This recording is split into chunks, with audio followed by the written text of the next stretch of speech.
Rasul Petrus dan hubungannya dengan gereja. Simon Petrus adalah seorang nelayan di Danau Galilea yang dipanggil Yesus menjadi penjala manusia, dan terakhir ia dipilih menjadi pemimpin rasul-rasul Kristus. Yesus mengubah nama Simon menjadi Petrus yang artinya batu karang, dan Tuhan berjanji akan mendirikan gerejanya di dalam kepemimpinan Petrus. Yohanes 1 ayat 42. Ia membawanya kepada Yesus. Yesus memandang dia dan berkata, "Engkau Simon, anak Yohanes, engkau akan dinamakan Kefas," artinya, Petrus atau batu karang. Kemudian Yesus menjadikan Petrus seperti batu karang sebagai landasan teologis gereja, yang mana alam maut tidak akan menguasainya. Pernyataan ini tertulis di Matius 16 ayat 18-19. "Dan aku pun berkata kepadamu, engkau adalah Petrus dan di atas batu karang ini aku akan mendirikan jemaatku dan alam maut tidak akan menguasainya. Kepadamu akan kuberikan kunci kerajaan sorga. Apa yang kau ikat di dunia ini akan terikat di sorga dan apa yang kau lepaskan di dunia ini akan terlepas di sorga." Di dalam Injil kita dapat membaca bahwa Petrus sebenarnya memiliki banyak kelemahan. Tetapi justru Yesus memilih dia sebagai landasan gereja dan yang memegang kunci kerajaan sorga. Padahal ada murid Yesus yang dikasihinya dengan kesetiaan yang luar biasa dan rendah hati, yaitu Yohanes. Berikut adalah poin-poin yang menggambarkan kelemahan pendirian Petrus. Petrus pernah menyangkal Yesus 3 kali sebelum ayam berkokok, dikarenakan takut menghadapi tekanan dan bahaya. Iman Petrus mudah tergoncang karena ia takut melihat Yesus ditangkap tanpa perlawanan, yang tidak sesuai dengan harapannya akan Mesias yang perkasa. Petrus pernah ditegur oleh Yesus karena mencoba menghalangi jalan Yesus menuju salib. Dan Petrus disebut iblis dan disebut sebagai batu sandungan bagi Yesus, karena ia bukan memikirkan apa yang dipikirkan Allah, melainkan apa yang dipikirkan manusia. Matius 16 ayat 22-23. Tetapi Petrus menarik Yesus ke samping dan menegur dia. Katanya, "Tuhan, kiranya Allah menjauhkan hal itu. Hal itu sekali-kali takkan menimpa engkau." Maka Yesus berpaling dan berkata kepada Petrus, "Enyahlah iblis. Engkau suatu batu sandungan bagiku, sebab engkau bukan memikirkan apa yang dipikirkan Allah, melainkan apa yang dipikirkan manusia."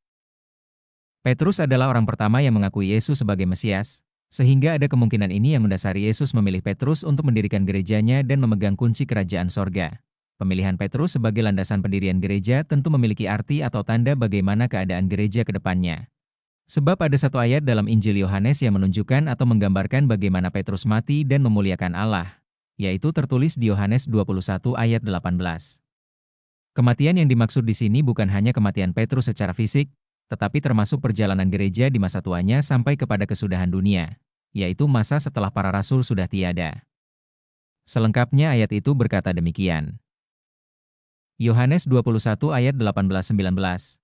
"Aku berkata kepadamu, sesungguhnya ketika engkau masih muda engkau mengikat pinggangmu sendiri dan engkau berjalan kemana saja kau kehendaki.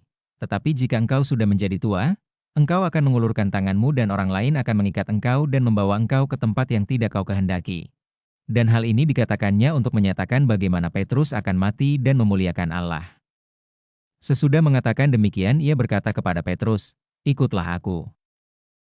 Ayat yang berkata, "Jika engkau sudah menjadi tua, engkau akan mengulurkan tanganmu dan orang lain akan mengikat engkau dan membawa engkau ke tempat yang tidak kau kehendaki." Kalimat ini menggambarkan bagaimana perjalanan gereja di masa tuanya seperti saat ini, yang mana pada saat para rasul masih hidup dan beberapa tahun setelah itu, gereja masih berjalan sesuai dengan ajaran para rasul. Tetapi setelah beberapa lama mereka tiada, gereja yang mereka dirikan telah dibawa ke arah yang tidak mereka kehendaki. Pada mulanya Simon Petrus berperan sentral sebagai pemimpin utama dan pewarta Injil pertama dalam gereja perdana, yang ditunjuk langsung oleh Yesus sebagai batu karang, landasan gereja. Ia memimpin komunitas rasul, mengambil keputusan penting, dan menjadi pengkhotbah utama yang membuka pintu iman bagi orang Yahudi maupun non-Yahudi. Tetapi setelah Rasul Petrus dan rasul-rasul lainnya tiada, ajaran gereja lambat laun dibawa oleh imam-imam baru ke arah yang tidak dikehendaki oleh pendirinya. Di sana-sini bermunculan perbedaan teologi dan kepentingan sesama para imam, yang mengakibatkan timbulnya perpecahan gereja. Munculnya dogma-dogma gereja yang keluar dari kebenaran, memancing perselisihan paham sesama imam gereja, sehingga banyak imam-imam yang tidak setuju kemudian keluar dari organisasi dan membentuk gereja-gereja kecil yang kemudian disebut sekte atau bidat oleh gereja sebelumnya. Gereja yang jemaatnya besar kemudian membuli atau mempersekusi mereka yang disebut sekte atau bidat sebagai aliran sesat. Alkitab sudah menubuatkan tentang tanda-tanda kesudahan dunia, di antaranya dikatakan akan muncul nabi-nabi palsu, adanya penyesatan, banyak orang akan murtad, mereka akan saling menyerahkan dan saling membenci, dan kasih kebanyakan orang menjadi dingin. Kemurtadan ini juga dapat timbul karena ajaran gereja sudah tidak masuk akal. Iman menjadi mati sehingga kasih antara sesama menjadi dingin. Matius 24 ayat 10-12. Dan banyak orang akan murtad dan mereka akan saling menyerahkan dan saling membenci. Banyak nabi palsu akan muncul dan menyesatkan banyak orang. Dan karena makin bertambahnya kedurhakaan, maka kasih kebanyakan orang akan menjadi dingin. Markus 13 ayat 21-22. Pada waktu itu jika orang berkata kepada kamu, "Lihat, Mesias ada di sini," atau "Lihat, Mesias ada di sana," jangan kamu percaya. Sebab Mesias-Mesias palsu dan nabi-nabi palsu akan muncul dan mereka akan mengadakan tanda-tanda dan mujizat-mujizat dengan maksud, sekiranya mungkin, menyesatkan orang-orang pilihan. Dan ini sejalan dengan pernyataan Yohanes 21 ayat 18 yang mengatakan, "Jika engkau sudah menjadi tua, engkau akan mengulurkan tanganmu dan orang lain akan mengikat engkau dan membawa engkau ke tempat yang tidak kau kehendaki." Di surat Yohanes pun sudah dikatakan akan adanya roh antikristus yang berada di dalam gereja sebagaimana tertulis di 1 Yohanes 2 ayat 18-22, 2 Yohanes 4 ayat 3. Antikristus dalam Alkitab adalah sosok atau roh yang menentang, menyangkal, dan berusaha menggantikan Yesus Kristus. Siapakah pendusta itu? 1. Dia adalah yang menyangkal bahwa Yesus adalah Kristus, yaitu dia yang menyangkal baik Bapa maupun Anak. 1 Yohanes 2 ayat 22, 2. Setiap roh yang tidak mengaku Yesus sebagai Kristus, 1 Yohanes 4 ayat 3. Tetapi mereka masih mengakui bahwa Allah itu adalah Allah Israel. 3. Setiap roh yang tidak mengaku bahwa Yesus Kristus telah datang sebagai manusia, 1 Yohanes 4 ayat 2, 2 Yohanes 1 ayat 7, khusus untuk nomor 1, mereka berasal dari antara kita, tetapi mereka tidak sungguh-sungguh termasuk pada kita. Sebab jika mereka sungguh-sungguh termasuk pada kita, niscaya mereka tetap bersama-sama dengan kita. Tetapi hal itu terjadi, supaya menjadi nyata, bahwa tidak semua mereka sungguh-sungguh termasuk pada kita. Disebut mereka berasal dari kita adalah karena dahulu mereka bagian dari jemaat gereja, tetapi kemudian murtad. Dan khusus untuk nomor 3 adalah mereka yang tidak sungguh-sungguh mengakui bahwa Yesus telah datang sebagai manusia. Yaitu mereka yang mengatakan Yesus 100% adalah manusia dan sekaligus 100% adalah Allah yaitu Allah Anak. Mereka-mereka ini adalah nabi-nabi palsu yang telah muncul dan pergi ke seluruh dunia, baik yang ada di luar gereja maupun masih ada di dalam gereja. Ajaran Trinitarian adalah ajaran yang mengatakan Allah itu 3 pribadi sejak semula dan kekal. Sehingga mereka ini menolak jika Yesus disebut Bapa atau menolak jika kemuliaan Allah Bapa, Anak dan Roh Kudus ada di dalam satu pribadi yaitu Yesus Kristus. Ajaran Trinitas juga menolak jika kedatangan Yesus yang kedua telah digenapi, karena mereka tidak mengakui bahwa Roh Kudus yang hadir di masa Pentakosta itu adalah kehadiran Yesus sendiri yang datang untuk menyertai umatnya.